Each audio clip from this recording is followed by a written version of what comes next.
हम सब ने देखा वो ना जानवर ना आदमी, अजीब ही गंदा सा था। ना जानवर, आधा इंसान आधा जानवर लग रहा था। गर्दन उसकी बिल्कुल नहीं थी। पापा ने ऐसे खुकरी मारी उसको, हड्डी जैसा ऐसे करके दांत निकाल के हमको देख रहा। जय श्री राम दोस्तों, आप सभी का स्वागत है अक्षय वशिष्ठ चैनल पर। इस चैनल पर मैं अक्षय वशिष्ठ आपको ऐसे पैरानॉर्मल इंसिडेंट और एक्टिविटीज़ के बारे में बताता हूं जो कि हमारे फॉलोअर और सब्सक्राइबर हमारे साथ शेयर करते हैं। इंस्टाग्राम आईडी, जीमेल आईडी और अब एक ऐसा फ़ोन नंबर जो कि आप स्क्रीन पर देख सकते हैं। तो कभी आपके साथ कोई पैरानॉर्मल इंसिडेंट हुआ हो, आप उसे रिकॉर्ड करके भेज सकते हैं। मैं अक्षय वशिष्ठ उसे नैरेट करूंगा अपनी आवाज़ में। आगे बढ़ने से पहले एक बार धन्यवाद जो आप हमारे इंस्टाग्राम, यूट्यूब को इतना प्यार दे रहे हैं। इसी तरीके से आपको फेसबुक को प्यार देना है तो डिस्क्रिप्शन में आपको लिंक मिल जाएगा, आप डायरेक्टली जाके उसे फॉलो कर सकते हैं। ये जो रियल इंसिडेंट हम आपके सामने लेके आते हैं, ये आप में से ही कुछ लोग हैं जिन्होंने हमसे अपनी दर्दनाक हादसे शेयर किए हैं, जो अपनी ज़िंदगी में कहीं ना कहीं बहुत ज़्यादा परेशान रहे हैं, अभी भी बहुत ज़्यादा परेशान चल रहे हैं।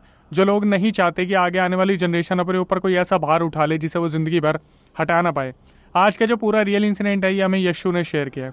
यशु जो फिलहाल के टाइम पर मोहाली में रहती है। यशु ने बताया कि हमारी पूरी फैमिली नेपाल से बिलोंग करती है, लेकिन उनके पापा 1990s में इंडियन आर्मी से रिटायर्ड हुए थे, जहाँ पर उन्होंने सहारनपुर में अच्छी ज़मीन में इन्वेस्ट किया था।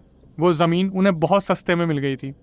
यशु की फैमिली के बैकग्राउंड के बारे में मैं थोड़ा सा आपको बताता हूँ। यशु ने बताया कि उनकी उम्र 6 साल की थी जब उनके साथ ये सारे रियल इंसिडेंट उन्होंने अपनी आंखों से देखे। उनका एक भाई था बड़ा, जो उनसे 2 साल बड़ा था, 8 साल का, और सबसे बड़ी बहन जो उनकी थी वो 10 साल की थी। हर इंसान अपने रिटायरमेंट के बाद का पैसा कहीं ना कहीं फ्यूचर इन्वेस्टमेंट के तौर पर रखता है। यशु ने बताया कि अक्षय भाई, जब मेरे पापा 1990s में रिटायर्ड हुए, उनकी उम्र कम थी लेकिन उन्होंने अच्छा खासा पैसा जोड़ लिया था। तो उन्होंने एक प्रॉपर्टी में इन्वेस्ट किया जो कि सहारनपुर में किसी के थ्रू उन्हें 50,000 रुपये की मिली थी। यशु से जब मैंने पूछा कि वो प्रॉपर्टी आज के टाइम पर कितने की होगी, तो उन्होंने बताया कम से कम 1.5 से 2 करोड़ की होगी। लेकिन उनके पापा ने वो प्रॉपर्टी उस टाइम पर 1990s में 50,000 मतलब 50,000 रुपये की ली थी। यशु ने बताया कि वो जो प्रॉपर्टी थी वो पूरे किला जैसे होता है, आपने गांव में देखा होगा पूरा एक किला होता है, उतनी बड़ी प्रॉपर्टी थी। शुरू में पापा ने 6 कमरे वहां पर बनवाए थे, 4 पोएट्री फार्म के लिए और 2 कमरे हमारे परिवार के रहने के लिए। हमारे परिवार के लिए 2 कमरे बहुत ज़्यादा हुआ करते थे। जो बड़े बड़े कमरे बने थे उसमें 4 कमरों में कहीं ना कहीं पापा ने थोड़ा टाइम लिया और उसके बाद मुर्गी मुर्गों वगैरह को रखना स्टार्ट कर दिया। लेकिन जिस प्रॉपर्टी में यशु ने बताया कि ये लोग रहते थे, उसके 1 से 2 किलोमीटर दूर तक कोई भी घर नहीं था। इनकी कहीं ना कहीं बातचीत तो हो ही गई थी, क्योंकि इनके पापा आर्मी से रिटायर्ड थे, तो कहीं ना कहीं लोग उन्हें पूछने आते थे, कहीं ना कहीं जान पहचान हो जाती है। और उस टाइम पर ज़मीन इतनी बंजर और दूर दूर तक जंगल वाला हिस्सा हुआ करती थी कि ये लोग बाहर निकलते थे तो डरा करते थे। और इनकी मम्मी जो थी वो बहुत ज़्यादा डरती थी इन चीज़ों से। मतलब इनके पापा तो फिर भी कहीं ना कहीं मंत्र उच्चारण जानते थे और वो हमेशा अपने पास एक खुकरी रखते थे, जैसे कि आपने नेपालीज़ के पास एक लंबा चाकू देखा होगा। और सहारनपुर के उस एरिया में आए दिन कुछ ना कुछ अजीब इंसिडेंट हुआ करते थे। एक बारी की बात है जब यशु ने बताया कि हम जब वहाँ पे सेटल्ड हुए थे, उससे 2-3 महीने बाद हमने दूध लेना शुरू करा था। तो यशु अपनी मम्मी के साथ रहती थी और उनके बड़े भाई और बड़ी बहन दूध लेने जाया करते थे। और जब पापा किसी काम से बाहर गए हुए थे तो यशु और यशु की मम्मी कहीं ना कहीं घर में अकेले थे। तो अचानक से यशु की मम्मी को बाहर से आवाज़ आती है जैसे उनके बड़े भाई अचानक से उन्हें किसी मदद के लिए बुला रहे हैं। यशु ने बताया कि मेरी मम्मी ने हमारे घर के जस्ट नॉर्मली पास में एक इंसान था जिसका खेत था और वहाँ पर वो काम करने आता था। मेरी मम्मी ने उन्हें भाई बना रखा था, तो हम उन्हें प्यार से गुजराती मामा कहते थे क्योंकि वो गुजरात से थे।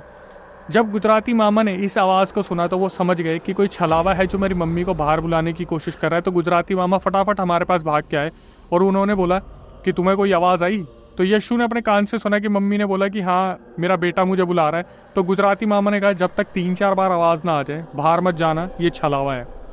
यशु ने बताया कि मैं इतनी कम उम्र की थी लेकिन मेरे होश हवाश पूरे थे, क्योंकि हमने शुरू से ही इस तरीके से दुनिया देखी है कि कभी आर्मी की वजह से हमें इधर जाना पड़ता था, कभी उधर जाना पड़ता था। और फाइनली पापा ने जो पैसे उस ज़मीन पे लगाए थे और वहाँ पर हमारे साथ जो जो हुआ वो आज तक हम डिस्कस करते हैं, तो आज भी हमारी रूह कांप जाती है। यशु ने बताया कि ये जो मेरी मम्मी के साथ और मेरे साथ ये छलावे वाला इंसिडेंट हुआ था, हम बहुत ज़्यादा चौकन्ना हो गए थे। बड़ी मुश्किल से 1-1.5 घंटे बाद मेरा भाई और बहन आए दूध लेके, और उन्हें भी ये चीज़ समझा दी गई थी कि तुम सिर्फ एक रास्ते से दूध लेने जाओगे और दूध लेके आ जाओगे, तुम्हें कोई आवाज़ दे तो तुम सुनोगे नहीं। यशु ने अपने पूरे रियल इंसिडेंट में ये चीज़ हाईलाइट की कि ये सुनना जितना आसान लग रहा है कि हमारे आसपास से आवाज़ें आया करती थी, हम उतने ही दहल जाया करते थे, हम बच्चे थे उस टाइम पर। यशु ने अपने रियल इंसिडेंट में बताया कि जिस प्रॉपर्टी में हम रहा करते थे सहारनपुर की, वहाँ पर लाइट नहीं आया करती थी, तो पूरा अंधेरे वाला एनवायरनमेंट हो जाता था और पापा मम्मी लालटेन का सहारा लिया करते थे जब उन्हें मुर्गा मुर्गियों को देखने जाना पड़ता था कि कहीं ना कहीं कोई जानवर उन पर अटैक ना कर दे। और वो लालटेन भी ऐसा हुआ करते थे कि बस उन तक ही रोशनी आती थी, उसके आगे पीछे उनकी रोशनी जाया ही नहीं करती थी। तो यशु ने बताया कि एक रात तो ऐसा हुआ जब ये लोग नीचे सो रहे थे ज़मीन पे, एक कमरे के अंदर ये 5 जने थे जहाँ ज़मीन पे सोया करते थे, और उनके बाजू में खाली कमरा था उस टाइम पर, और दूरी में ही जो पोइट्री फार्म उन्होंने 4 कमरे में बनाया था वो था। अचानक से यशु ने बताया कि हमारी आंख मुश्किल से ही लगी होगी, क्योंकि लाइट तो थी नहीं लेकिन माहौल फिर भी ठंडा रहा करता था। यशु ने बताया कि जैसे ही हमारी आंख लगी, ऊपर जो हमारी कच्ची छत थी, ऐसा लगा जैसे उस पर अचानक से कोई कूदने लगा। और जब यह आवाज़ पापा ने सुनी तो पापा ने अपनी खुकरी उठाई और पापा बाहर गए। हमें बस इतना दिखाई दिया परछाई में कि उन्होंने अपने सारे कपड़े उतार के फेंक दिए और वो पूरे नंगे हो गए और ऊपर चले गए। जब वो छत पे गए तो बस यशु को इतना पता है कि वो सो गई, और जब उनकी आंख खुली तो 2 घंटे बीत चुके थे, और 2 घंटे बाद उनके पापा नीचे उतर के आए कपड़े पहनकर। तो कहीं ना कहीं उनके पापा बार बार इन चीज़ों से लड़ने जाया करते थे। यशु ने बताया कि इनका जो बैकग्राउंड है नेपाल से है, तो कहीं ना कहीं इनके पापा वो मंत्र उच्चारण जानते थे, जिसकी वजह से वो अपनी फैमिली को इन चीज़ों से दूर रखा करते थे। लेकिन यशु ने फिर आगे ये बताया कि अब जो इंसिडेंट मैं आपको बताने वाली हूँ, जिस तरीके से बढ़ते जाएंगे ऑडियंस को पता लगेगा कि 90s का जो दौर था वो हमने कितनी मुश्किल से काटा है, और ज़िंदगी में किसी के ऊपर ऐसा कुछ ना बीते वो इस चीज़ की कामना करती है। यशु ने आगे बताया कि अक्षय भाई मेरे मामा जी थे जिनका नाम था भंडारी, मेरी मम्मी के बड़े भाई जो कि सगे भाई थे, और उनकी उम्र बहुत ज़्यादा हो गई थी, वो भी आर्मी से रिटायर्ड हुए थे। यशु ने बताया कि आपको पता है पहले के टाइम पे आर्मी में फिजिकल के तौर पे नहीं लिया करते थे, जिनकी बॉडी फ्लेक्सिबल और फिट हुआ करती थी उन्हें रख लिया जाता था, तो उन्हें भी ऐसे रख लिया गया था। और जब उनका रिटायरमेंट हुआ था तो वो बहुत ज़्यादा एजिड हो गए थे। अपनी आखिरी सांसों में भंडारी मामा ने अपने जितने भी रिलेटिव्स थे, चाचा ताऊ, उनको ये बोला कि मैं अपनी बहन के घर पे कुछ लम्हे गुजारना चाहता हूँ और उनके बच्चों के साथ खेलना चाहता हूँ। भंडारी मामा को इनकी बहन के घर पे लेके आ गए। मतलब यशु ने बताया कि भंडारी मामा को सब रिलेटिव्स हमारे घर पे लेके आ गए। 2-3 दिन उनकी खूब सेवा हुई, उन्हें दूसरे कमरे में रखा गया। चाचा मामा ताऊ सब आ रखे थे, पापा के साथ वो रहा करते थे, रात रात भर वहाँ पे देखभाल करते थे मामा जी की। लेकिन एक दिन जब यशु स्कूल से वापस आई तो उन्होंने देखा कि घर के बाहर जो है पूरा मातम का माहौल हो रखा है। और जब उन्होंने अपनी मम्मी से पूछा यशु ने कि क्या हुआ, तो मम्मी की जुबान ही नहीं खुल रही थी। यशु ने जब अंदर आके देखा तो उन्होंने देखा इतनी छोटी उम्र में कि उनके मामा चल बसे हैं, और उनका जो शरीर वहाँ रखा था वो नरकंकाल लग रहा था। मतलब उनकी आंखें ऊपर चढ़ गई थी, और आप समझ सकते हैं कि इस टाइम पर इंसान की क्या ही हालत होती होगी। यशु ने बताया कि सारा क्रियाक्रम हो गया, ठीक से हो गया। लेकिन जब ये रात को सोने चले तो एक कमरे में यशु, उनकी मम्मी, उनके भाई और उनकी बड़ी बहन सो रहे थे, और दूसरे कमरे में लालटेन जलाकर इनके पापा के जो चाचा ताऊ वगैरह जितने भी रिलेटिव थे वो सारे के सारे ताश खेल रहे थे, जो पत्ते आप जानते हैं। तो इनकी मम्मी और ये सारे उस रात जगे हुए थे, क्योंकि उस टाइम पर बारिश बहुत तेज़ हो रही थी और बिजली कड़कड़ाने की जो आवाज़ थी इन्हें बहुत ज़्यादा डरा रही थी। यशु ने बताया कि मैंने पहले ही बताया, मैं, मेरी मम्मी और हमारे भाई बहन सारे डरपोक थे। पापा और उनकी फैमिली जो वहाँ पर बैठी हुई थी वो बहुत निडर थे, मतलब मर्द जात बहुत निडर थी, और जब हम बच्चे और हमारी मम्मी थी बहुत डरपोक थे। यशु ने बताया कि हमारी नज़र एक खिड़की की तरफ गई, मेरी मम्मी की, और अचानक से जब बिजली कड़की तो हमने देखा कि एक बहुत बड़ी बिल्ली, मतलब आम साइज से एक बड़ा बिल्ला था वो, और उसकी आंखें चमक रही थी और वो खिड़की के पास इन्हें ही देख रहा था। तो इनकी मम्मी ने उस चीज़ को देखा और इग्नोर कर दिया। जब दूसरी बार बिजली कड़की तो यशु ने बताया कि हमारे रोंगटे खड़े हो गए बुरी तरीके से, क्योंकि हमने देखा वहाँ पर भंडारी मामा जिनके लंबे लंबे दांत हैं और उनका स्कल वहाँ पे खड़ा है और हमें ही घूर के देख रहा है, और उनकी आंखें ग्लो कर रही हैं। ये देखने के बाद यशु ने बताया मेरी मम्मी की इतनी ज़ोर से चिल्लाने की आवाज़ आई और वो फटाफट से दूसरे कमरे की ओर भागी। पापा को बताया तो पापा ने इतनी आम तरीके से बोल दिया कि हाँ मुझे पता है वो आया होगा, अभी उसकी आत्मा को शांति नहीं मिली, वो चला जाएगा, तुम सो जाओ। वहाँ पर जितने भी रिलेटिव बैठे थे वो इतनी आम तरीके से बैठे थे जैसे उनके लिए बहुत कॉमन है। उनके पापा उठे, 2 मिनट कमरे में आए, इधर उधर देखा और उन्होंने प्यार से बोल दिया कि हाँ वो चला गया होगा, अब कोई दिक्कत नहीं है। अब हुआ क्या, 13वीं गुजरने के बाद जब वहाँ से सारे रिलेटिव अपने अपने घर चले गए, हालांकि रिलेटिव्स को बुलाना आसान था क्योंकि कहीं ना कहीं वो, यशु ने बताया कि हमारे घर के आसपास आया करते थे डेली किसी न किसी काम के लिए। लेकिन हुआ क्या, जब 13वीं गुजर गई, एक रात हमारी पूरी फैमिली एक ही कमरे में सो रही थी, सारे रिलेटिव जा चुके थे, तो अचानक से बाहर से आवाज़ आती है। जैसे हमारे भंडारी मामा मेरी मम्मी से पानी मांगा करते थे कि बहन पानी पिला दे, बहन पानी पिला दे, बहन कृपा करके पानी पिला दे बहन। और अचानक से यशु ने बताया कि मम्मी को पता नहीं क्या हुआ, मम्मी आधी नींद में उठकर पानी देने चली, वो तो पापा की आंख खुल गई और पापा ने अचानक से बोला कि तुझे वो आवाज़ आ रही है ना, वो भंडारी है, वो मर चुका है, उसकी आत्मा को शांति नहीं मिली है, अंदर लेट जा चुपचाप आके। यशु ने बताया कि जब मम्मी होश में आई और मम्मी को याद आया कि भंडारी मामा तो गुजर चुके हैं, उन्होंने अपने आप को कैसे संभाला है ये कोई भी नहीं बता सकता। पूरी रात मम्मी डर के मारे वहाँ पर सोई ही नहीं। यशु ने बताया कि बिजली तो हमारे वहाँ पर हुआ ही नहीं करती थी और तूफ़ान आंधी वगैरह बहुत ईजिली आ जाते थे क्योंकि वहाँ पर खुली ज़मीन हुआ करती थी, खुले खेत हुआ करते थे। तो हुआ क्या, एक टाइम पर 1990s में पता नहीं किस बात का कर्फ्यू लगा और इतना स्ट्रॉन्ग कर्फ्यू लगा कि पुलिस वालों ने इस चीज़ को अनाउंस करा कि अगर कोई इंसान बाहर घूमता दिखेगा तो उसे गोली से उड़ा दिया जाएगा। काफ़ी टाइम तक वो कर्फ्यू चला, जहाँ पर यशु ने बताया कि उनकी फैमिली ने मकई के दाने खा खा कर काम चलाया जो वो मुर्गी मुर्गों के लिए रखा करते थे। एक रात जब सारे दाने ख़त्म हो गए तो यशु और उनकी बड़ी बहन और उनके भाई को समझाया गया कि बेटा आप लोग घर पे रहना। और यशु के मम्मी पापा ने ये चीज़ बोला कि हमारे जो रिलेटिव है 3-4 किलोमीटर दूर रहते हैं, हम उनसे खाना लेने जा रहे हैं। कहीं ना कहीं यशु के जो मम्मी पापा थे उनकी उन रिलेटिव से बात हो रखी थी, कभी अगर प्रॉब्लम आए तो आप हमें रीच आउट कर सकते हो। ऐसे ही हुआ।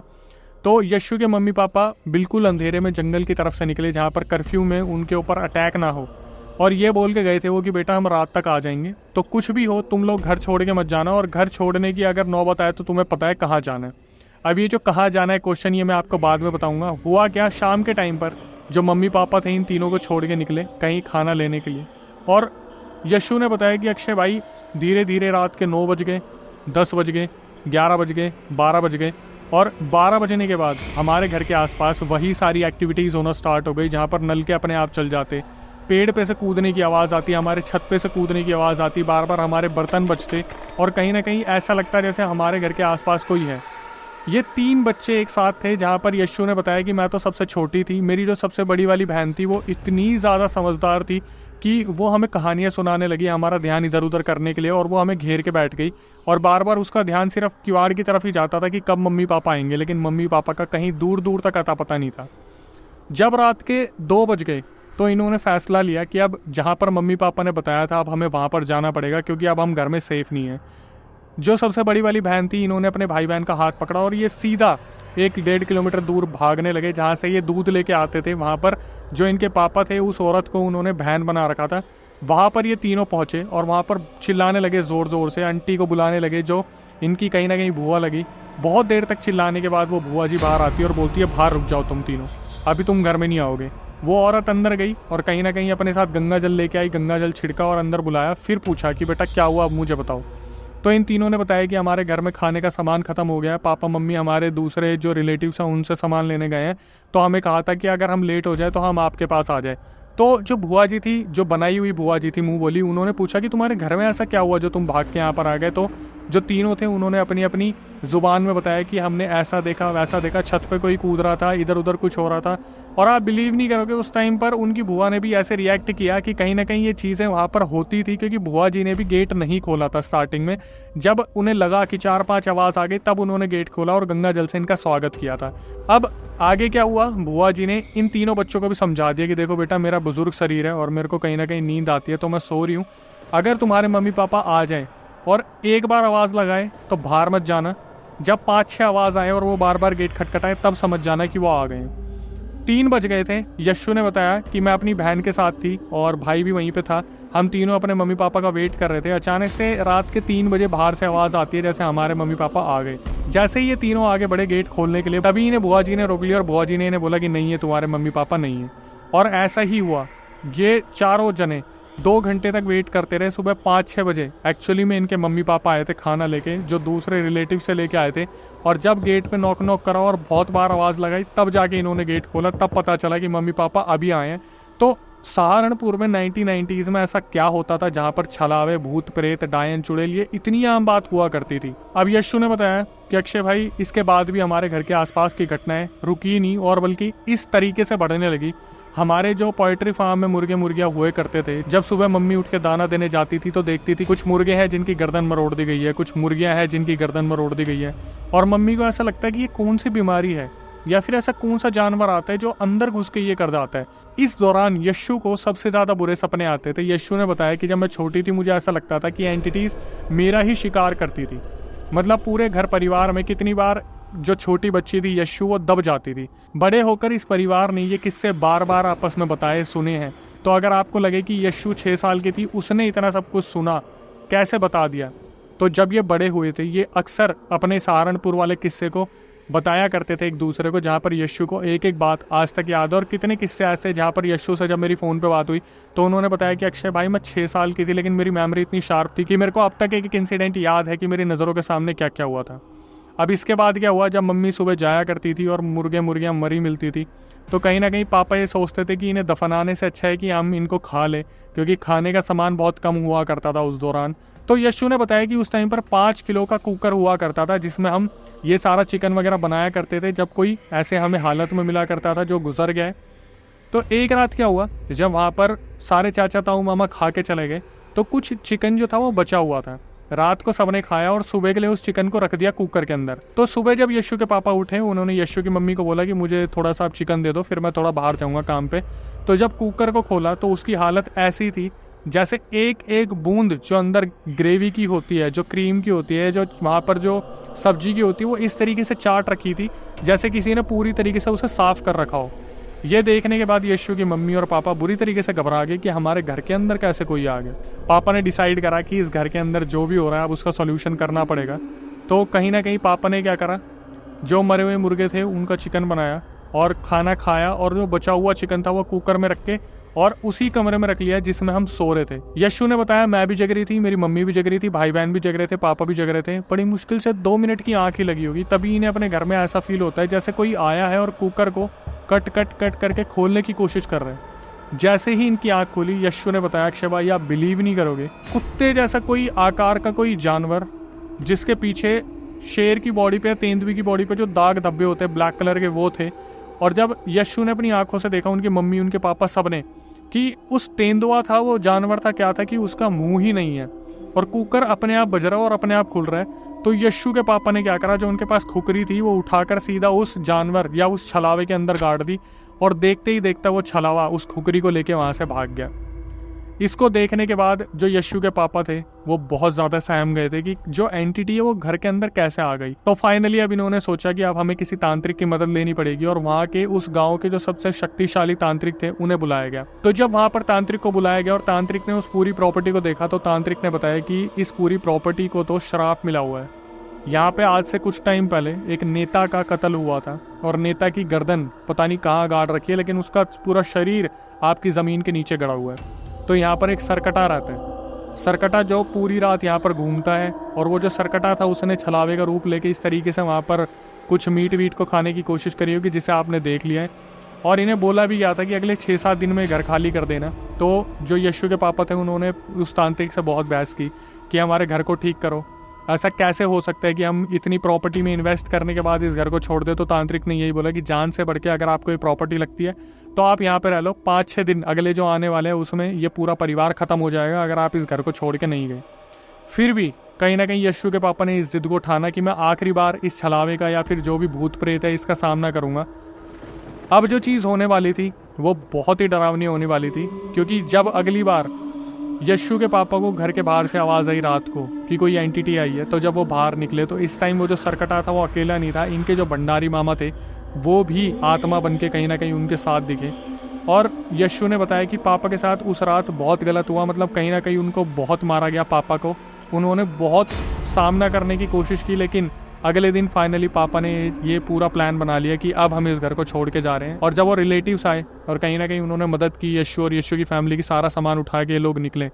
तो यशु ने बताया कि मैंने अपने पापा की उंगली पकड़ी हुई थी, उनके हाथ में एक पुराना संदूक था, और आप सुन के बिलीव नहीं करोगे कि जब ये लोग घर से बाहर निकलने लगे तो यशु ने इस चीज़ को ऑब्जर्व करा कि पापा के कुर्ते को कोई पीछे से खींच रहा है, और अगले ही मिनट में एकदम से यशु को फील हुआ कि यशु को पीछे से कोई खींच रहा है। इनके पापा ने अचानक से कुछ मंत्र वगैरह पढ़ने शुरू करे। जब ये लोग आधा किलोमीटर दूर निकल गए तभी अचानक से यशु की मम्मी बोलती है कि मैं अपने भगवान की मूर्ति और उनकी किताब वहाँ भूल गई हूँ, मैं हाथ जोड़ के बोल रही हूँ मैं इस घर को छोड़ के नहीं जाऊँगी, मुझे मेरे भगवान की मूर्ति और किताब चाहिए। उस टाइम पर गुजराती मामा जो थे उन्होंने अपना पूरा साहस जोड़ा और कहीं ना कहीं यशु के पापा को बोला कि भाई साहब आप मंत्र पढ़ते रहना, आप मंत्र बंद मत करना, मैं कैसे ना कैसे इनकी मूर्ति और किताब लेके आ जाऊँगा। ये लोग 1 घंटे तक वहीं खड़े रहे, और जो गुजराती मामा थे वो 1 घंटे बाद आए, जो यशु की मम्मी ने भाई बना रखे थे। और जब वो आए तो उनकी हालत ऐसी थी कि उनके सारे कपड़े फटे हुए थे, और वो गुजराती मामा और रेंगते आए थे इनके पास, और इनको बोले कि वहाँ पर जितनी भी एंटिटीज़ थी, किसी ने मेरे हाथ नोच लिए, किसी ने मेरे पैर नोच लिए, किसी ने मेरा गला दबा दिया। ये बचे सिर्फ इसलिए क्योंकि कहीं ना कहीं जो यशु के पापा थे वो मंत्र पढ़ रहे थे बैक टू बैक। और ये चीज़ समझ में आती है कि यशु की मम्मी को ये क्या करने की ज़रूरत थी, लेकिन यशु ने बोला कि ये इसलिए करने की ज़रूरत थी क्योंकि वो जो भगवान की मूर्ति और भगवान की किताब थी वो उनके मम्मी पापा से आखिरी निशानी के तौर पे मेरी मम्मी को मिली हुई थी। ये होने के बाद ये लोग वहाँ से चले गए और मोहाली हमेशा के लिए शिफ्ट हो गए, जहाँ पर इनकी जो प्रॉपर्टी है वो अभी भी वहाँ पर अबैंडन पड़ी हुई है, सहारनपुर के उस गांव में, जिस भी गांव में है, मुझे आइडिया नहीं उस गांव का। यशु ने बताया कि हमारे निकलने से पहले वहाँ पर जितना भी हमारा पोल्ट्री फार्म था सब बर्बाद हो गया था, जितने भी वहाँ पर बांधे हुए मुर्गे मुर्गियाँ थी सब खत्म हो गए थे। तो इन्होंने फाइनली अपने आप को मूव कर लिया मोहाली के अंदर। और सबसे डरावनी बात जो आपको मैं बताने वाला हूँ, जब मैंने यशु से बात की तो यशु ने बोला कि अक्षय भाई ये तो मेरी कहानी का सिर्फ 5% है, मोहाली आने के बाद जो हमारे साथ हुआ वो मैं किसी और रिकॉर्डिंग में बताऊंगी। जब मेरी यशु से बात हुई तो यशु ने हमारे सामने शर्त रखी कि ऑडियंस अगर इस इंसिडेंट को पसंद करेगी और वो बोलेगी कि यशु के साथ और यशु की फैमिली के साथ आगे मोहाली में चल के क्या हुआ, तब यशु अपना पूरा इतिहास जो जो उनके साथ पास्ट में हुआ वो सब कुछ रिकॉर्ड करके हमें भेजेगी, ताकि हम पार्ट 2, पार्ट 3, पार्ट 4 लेके आए कि उनके साथ क्या क्या हुआ। अब आप समझ सकते हैं कि इस फैमिली के ऊपर क्या क्या बीती होगी आगे जाके। अगर आप चाहते हैं कि कहीं ना कहीं आप यशु की कहानी को और ध्यान से सुनना चाहें तो कमेंट सेक्शन में ज़रूर लिखिएगा कि नेक्स्ट पार्ट का हमें इंतज़ार रहेगा, और हम यशु से रिक्वेस्ट करेंगे कि वो आगे का रियल इंसिडेंट हमें जल्दी से जल्दी रिकॉर्ड करके भेजे ताकि हम पब्लिक के सामने उसे लेके आ सकें। तो आखिरी में आके मेरी क्या ही रिक्वेस्ट होती है कि जो नए व्यूअर्स हमारे चैनल पे आए हैं भाई, वो आके चैनल को सब्सक्राइब कर ले, बेल नोटिफिकेशन ऑन कर ले। इतनी मेहनत हम करते हैं, रियल इंसिडेंट सब्सक्राइबर से लेके आते हैं, फिर उनसे कॉमेंट करवाते हैं, पिन करवाते हैं, और कहीं ना कहीं आपसे उम्मीद रखते हैं कि हमारा मोटिवेशन बनाए रखे। बस आखिरी में इतना ही कि हमने आपकी भारी डिमांड पर अपना पॉडकास्ट चैनल स्टार्ट किया जिसका नाम है अक्षय वशिष्ठ हॉरर शो।